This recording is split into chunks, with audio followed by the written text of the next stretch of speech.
কর্ণাটক সরকার বেসরকারি সংস্থায় প্রতিদিন 12 ঘন্টার কর্মঘণ্টার যে প্রস্তাব এনেছে সেই প্রস্তাব প্রবল আপত্তির মুখে পড়েছে। বিশেষত আইটি কর্মীরা এই সিদ্ধান্তকে আধুনিক যুগের দাসত্ব বলে কটাক্ষ করেছেন। বুধবার কর্ণাটক সরকারের শ্রম দপ্তর একটি বৈঠকে বেসরকারি সংস্থার কর্মঘণ্টা বাড়িয়ে 12 ঘন্টা করার প্রস্তাব নিয়ে আলোচনা করে।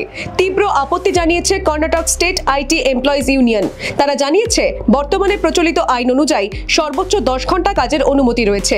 প্রস্তাবিত এই পরিবর্তন 12 ঘন্টার শিফট কোনো প্রোডাক্টিভিটি বাড়ানোর প্রস্তাব নয়, মানবিকতা বিরোধী পরিবেশকে কর্মক্ষেত্রে স্বাভাবিক করতে চাইছে সরকার।